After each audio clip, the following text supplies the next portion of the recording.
ยอห์นบทที่15เฮาเป็นเถาองุ่นแต้และพระบิดาของเฮาทรงเป็นผู้ดูแลรักษากิ่งทุกกิ่งในเฮาที่บ่ออกหน่วยพระองค์จะทรงตัดทิ้งเหียและกิ่งทุกกิ่งที่มีหน่วย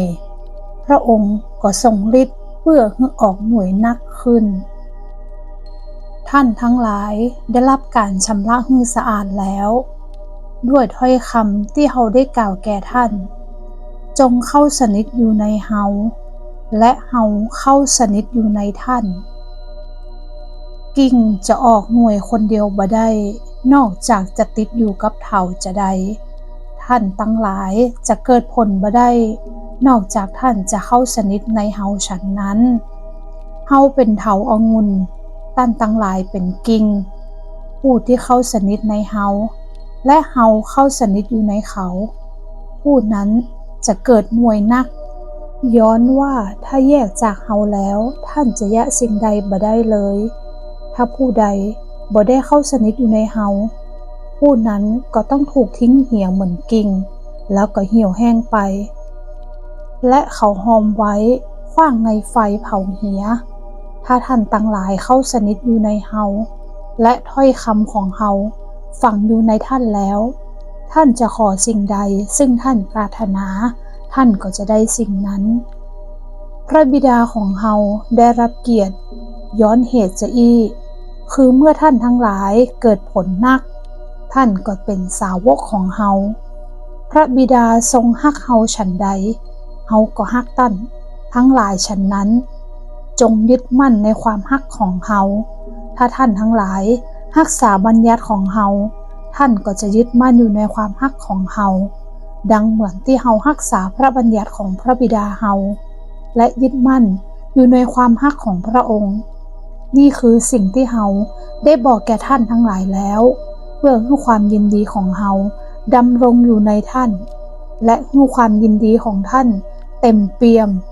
นี่แหละเป็นบัญญัติของเฮาคือให้ท่านทั้งหลายฮักซึ่งกันและกันเหมือนดังที่เฮาฮักท่าน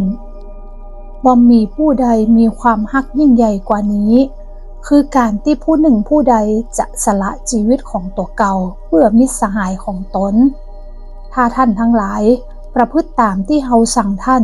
ก็จะเป็นมิตรสหายของเฮาบ่ฮ้องท่านทั้งหลายว่าทาสแหมเพราะทาสบ่ทราบว่านายของท่านจะยะหยัง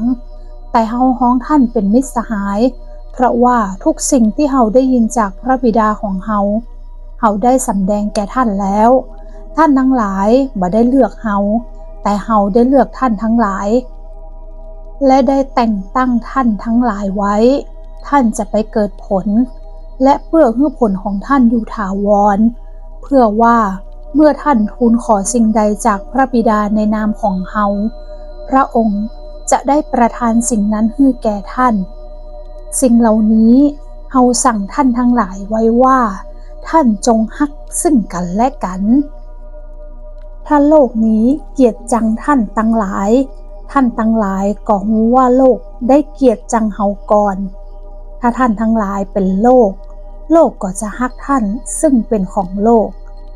แต่ย้อนว่าท่านบ่ใช่ของโลกแต่เฮาได้เลือกท่านออกจากโลกเหตุจะอันโลกจึงจังต้านจงระลึกถึงคำที่เฮาได้กล่าวแก่ท่านทั้งหลายแล้วว่าทาสบ่ได้เป็นใหญ่กว่านายของเขาถ้าเขาข่มเหงเฮาเขาก็จะข่มเหงท่านทั้งหลายตัวถ้าเขารักษาคำของเฮาเขาก็จะรักษาคำของท่านทั้งหลายตัวแต่ทุกสิ่งที่เขาจะยะแก่พวกท่านนั้นก็เพราะนามของเฮาเพราะเขาบ่รู้จักพระองค์ผู้ใจเฮามาถ้าเฮาบ่ได้มาประกาศแก่พวกเขาก็คงจะบ่มีบาปแต่บัดนี้เขาบ่มีข้อแก้ตัวในเรื่องของบาปเขาคนที่เกลียดจังเฮาก็เกลียดจังพระบิดาของเฮาตัวถ้าณท่ามกลางพวกเขาบ่ได้ยะสิ่งที่บ่มีผู้อื่นได้ยะเลยหมู่เขาก็จะบ่มีบาปแต่เดี๋ยวนี้เขาก็ได้หันและเกลียดจังทั้งตัวเฮาและพระบิดาของเฮา แต่การนี้เกิดขึ้นเพื่อคำที่เขียนไว้ในพระราชบัญญัติของพวกเขาจะสำเร็จซึ่งว่าเขาได้เกลียดจังเฮาโดยไร้เหตุแต่เมื่อพระองค์ผู้ปลอบประโลมใจที่เฮาจะใจมาจากพระบิดามาหาท่านทั้งหลายคือพระวิญญาณแห่งความแท้ผู้ทรงมาจากพระบิดานั้นได้เสด็จมาแล้วพระองค์นั้นจะทรงเป็นพยานถึงเฮาและท่านทั้งหลายก็จะเป็นพยานตัวย้อนว่าท่านได้อยู่กับเฮาตั้งแต่เก้าหัวทีแล้ว